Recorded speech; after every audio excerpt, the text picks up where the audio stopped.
Saya, Radisti Meganov dari SMP Negeri 1 Tasikmalaya akan menceritakan sebuah kisah Imam Ahmad dan keajaiban istighfar seorang penjual roti.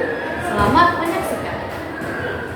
Imam Ahmad bin Hanbal adalah seorang ulama besar pendiri mazhab Hanbali atau murid dari Imam Syafi'i, di mana yang hidupnya beliau bercerita, suatu ketika saat saya sudah tua, saya tidak tahu kenapa ingin sekali menuju ke Basrah, salah satu kota di Irak.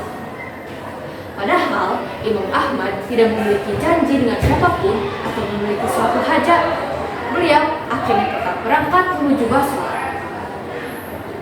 Imam Ahmad bercerita, setibanya di sana saat Isya, saya ikut berjamaah sholat Isya di masjid. Hati saya merasa tenang, kemudian saya ingin beristirahat. Beliau kemudian ingin tidur di masjid untuk beristirahat selepas semua jemaah pergi meninggalkan masjid. Namun, tiba-tiba marbot masjid menghampiri dan bertanya, "Syekh, ngapain di sini?" Marbot tersebut tidak mengetahui bahwa beliau adalah Imam Ahmad, seorang ulama, ahli fikih dan hadis. Imam Ahmad pun menjawab, "Istirahat, saya musafir." Marbot masjid kemudian melarangnya untuk tidur di masjid. Imam Ahmad bahkan didorong olehnya untuk kunci pintu masjid tersebut. Kemudian beliau bermaksud untuk tidur di teras masjid, tapi marbot tersebut juga melarangnya untuk tidur di teras masjid. Marbot masjid itu berkata pada Imam Ahmad, "Di dalam masjid tidak boleh, di teras juga tidak boleh." Marbot masjid tersebut bahkan mendorong Imam Ahmad menuju dalam. Di samping masjid tersebut ada sebuah toko roti yang merupakan sebuah rumah kecil sekaligus digunakan untuk berdagang roti. Penjual roti tersebut sedang membuat adonan roti sebelum melihat kejadian itu. Kemudian si penjual roti memanggil Imam Ahmad dan berkata, "Mari Syekh, Anda boleh menginap di tempat saya, walau tempat saya kecil." Imam Ahmad kemudian menginap penjual roti tersebut dan duduk di belakang penjual roti tanpa memperkenalkan diri.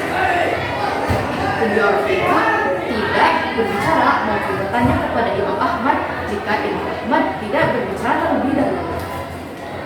Ia terlihat selalu membuat adonan roti sambil melafalkan istighfar.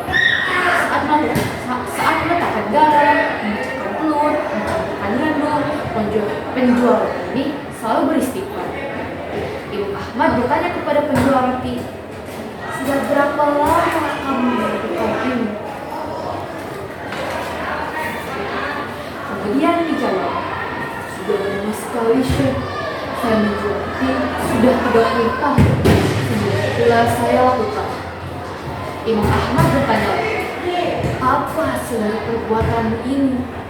Penjual roti kemudian menjelaskan, "Lantaran wasilah istighfar, tidak ada hajat yang saya minta kecuali dikabulkan Allah. Semua yang saya minta Allah terima, semua dikabulkan Allah kecuali satu, masih satu yang belum Allah kabulkan." Imam Ahmad pun menanyakan terkait apa doa yang belum dikabulkan itu. Kata penjual roti tersebut, "Saya meminta kepada Allah supaya dipertemukan dengan Imam Ahmad." Seketika Imam Ahmad kemudian mengucapkan takbir setelah mendengar pengakuan sang penjual roti. Lalu ia berkata, "Allahu Akbar, Allah telah mendatangkan saya jauh dari Baghdad, pergi ke Basra dan bahkan sampai didorong oleh marbot masjid sampai ke jalanan ternyata karena istighfar dan doaku." Penjual roti tersebut terkejut lalu memuji Allah dan ia langsung memeluk dan mencium tangan Imam Ahmad seperti itu. Kisah ini menjadi hikmah bahwa istighfar akan membawa kelapangan dan rezeki dari arah yang tidak disangka-sangka, seperti dalam sebuah riwayat yang berarti, barang siapa memperbanyak istighfar, niscaya Allah memberikan jalan keluar bagi setiap kesedihannya, kelapangan untuk setiap kesempitannya, dan rezeki dari arah yang tidak disangka-sangka. Hadis riwayat Ahmad dari Ibnu Abbas dan sanadnya dinilai sahih oleh Al-Hakim serta Ahmad Syakir dan sebagian ulama mendhaifkan hadis ini. Demikian kisah Imam Ahmad dan istighfar pejuang. Semoga kisah tersebut memberikan hikmah tersendiri untuk kita semua mengenai keutamaan dan pentingnya beristighfar. Saya Radis Temikanov. Sekian cerita dari saya. Wassalamualaikum warahmatullahi wabarakatuh.